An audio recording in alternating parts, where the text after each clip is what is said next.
porque es un entrenamiento que requiere OSHA. Es la mayoría de esta punta se tiene que hacer en inglés porque ellos tenemos que probar que estamos haciendo esto.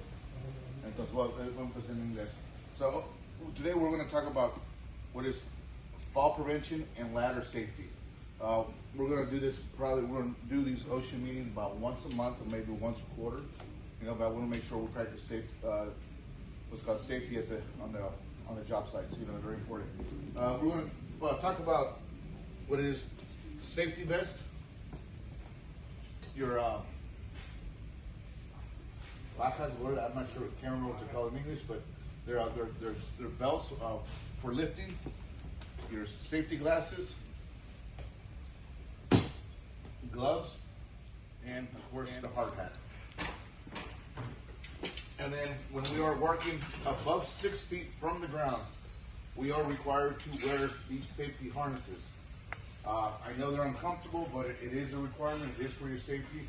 This is a very good way to prevent injury and even worst case scenarios, death. If you notice, I've left this thing up here and we're going to watch two videos. The first video is going to be one which is fall prevention, and the other one we're going to talk about ladder safety. It's very important, you know, that we watch these, and if we have any questions after the videos, we can sit there and open up. Protection saves lives. Please be advised, the scenes you're about to see deal with deaths at construction sites that might be disturbing for some people. All scenes are based on true stories. Two workers were framing the walls of a new two-story house with a basement. They were working on the second floor near an open stairwell. There was no guardrail or floor cover, and the workers were not wearing personal fall protection. After framing one section of the wall, the workers raised it and moved forward to put it into place. While moving forward, one of the workers stepped towards the unguarded stairwell to hold the side of the wall section. Avoid accidents while we're working above 6 feet on the ground. The third way we can avoid these accidents is by using these safety harnesses. Sometimes the job does not have that available for us. The construction site managers are responsible for that safety, but we can at least practice your safe side and use these harnesses. You can see it, the gentleman right here, he is wearing a harness.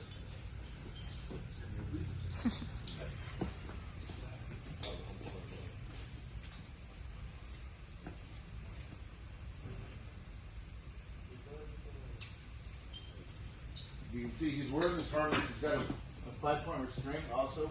He's also tethered to the back with the line. This line does get secured by a 2x4 by wrap it around by framing. If you don't have that opportunity, the option to wrap around, we do have in our harness kit it's a bracket here that gets nailed to the board with a nail on it, and it's also got a loop here, a little catch and restrain you, and you can hook yourself on.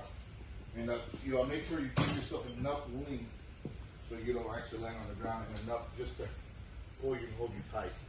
And of course, you do control that because we don't cut this. You control the length of this. And there is instruction manuals in each of the restraining systems, so to show you how to properly tie and properly use them. If I can get a demonstration for the gentleman to show us how to put one on.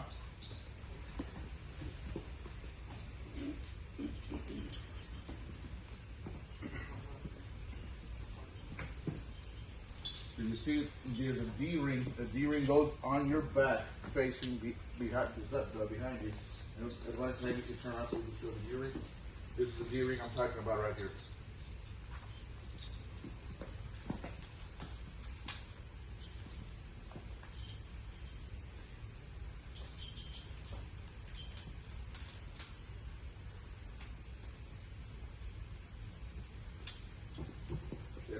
You see there's restraints here on the chest and also around the legs.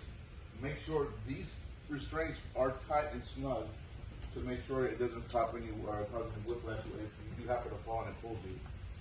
And then the last part is just make sure you are properly latched in, and then that's when you can proceed to tether yourself to the framing or somewhere where you can kind of help prevent any possible falls. Okay? The next part of the video, the next section of the video, we're going to be talking about. Ladders can be quite helpful if used properly. Every time you use a ladder,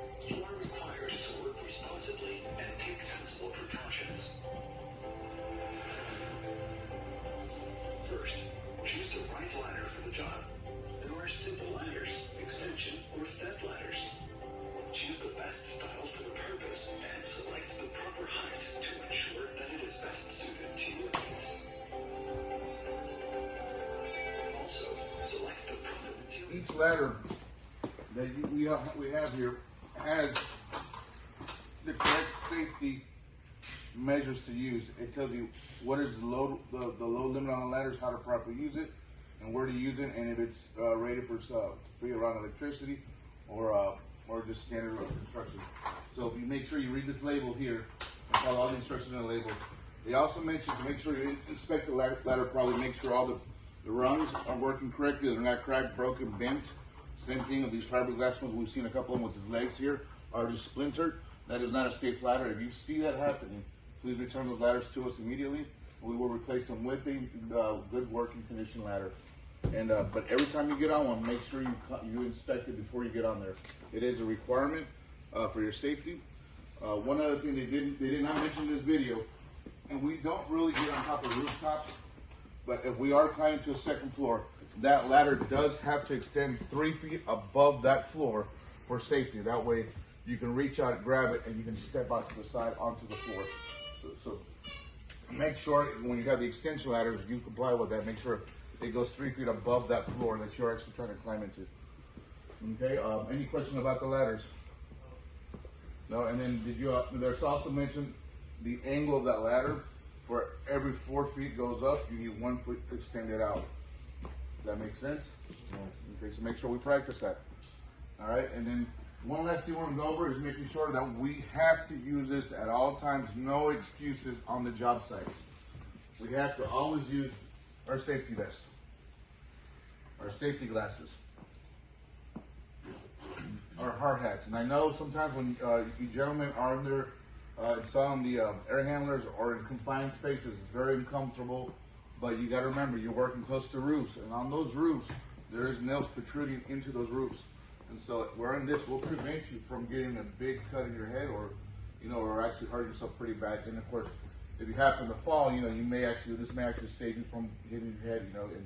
And I think one of the leading causes of death from a fall is banging your head on the floor, because that's what happens when you crack your skull. So make sure you wear these helmets. And then of course, we already have the weight belts. When we are moving our heavy equipment around, these air handlers, condensers do weigh anywhere between 200 to 500 pounds. This will prevent you from creating any injuries while you're lifting and moving products around. And then last but not least, we do have gloves. Use these gloves, especially when you are working with chemicals. We use mastic all the time. If you read the warning label on that mastic, it does mention something about can be hazardous, so make sure, for your skin contact, on how to properly wash your hands. And then also the last thing is, I don't want to see anybody out there on the floor wearing Crocs, flip-flops, tennis shoes. We need to wear safety boots. They have to be steel toe. We are around the work environment. There is things that fall all the time. So if we don't wear those steel boots, what can happen? Well, you're going to hurt your feet. Without your feet, we can't do any work. So, of course, on top of that, it's safety. So make sure we practice those safeties every single time. We do go to job sites and check to see if everybody's using their safety equipment. We do catch you not wearing your safety equipment, you will be written up, and with the warning. But if it continues happening, it can cause termination of your employment here at the job. And I hate to say it that way, but safety is our number one concern. Especially it's not worth trying to explain to your wife or to your significant other why you died. Keep that in mind. It is your safety. Do you guys want to die? Probably not. So make sure we practice and just be safe. Just be smart about it. Do we have any questions? All right. Well, I appreciate your time, gentlemen. I have a question. Absolutely. For the helmets, they also sell some, because I know the helmets actually, when we're doing work and construction sites, usually block your view on certain, we have chains in between the 2x4, so Okay. boom, you bump your head, even with the helmet, you're gonna get knocked out. But there's some that they're capped, open site constructions and all that. Yeah, but for us, we're everything is so limited that you can turn Right, around by side. and so then I'll look into that, and we'll make suggestions to the upper level management to see if they can accommodate, making sure we can provide those to you. Yes. Hard hats for the service when we do startups. This is like the latter phase of construction. Is that required by OSHA? I'll confirm with that. What I understand is when you are around a construction site, you do need to wear a helmet. So this is like a finished house? If it's a finished house, if you are not climbing, I don't think it's required. I will confirm with you and let you know. Yeah, cause nobody did, just us when we started. Okay. There's no one. Yeah, I think it's just on new construction. I will on new construction on when you are in an active construction site. When just a service call, I don't think it's required. The remaining PPE equipment is required, vest and lifting harness or lifting belts. And if you do happen to be on a have to climb something, and make sure you restrain those, do proper safety on the ladders. Straightening up, I don't want to lose my job. Right. When it was tested, best, because it's going to compromise my safety It's- there also. It's probably more economical for us to have vests and to get reflective Right. shirts. Okay. Now maybe let me see if we can find smaller sizes or a little bit snugger so they aren't so loose. Yeah. But that's a valid point. Okay. Before you leave, I do need everybody to sign off saying that there was a training video that was provided to you about fall prevention and ladder safety. And like I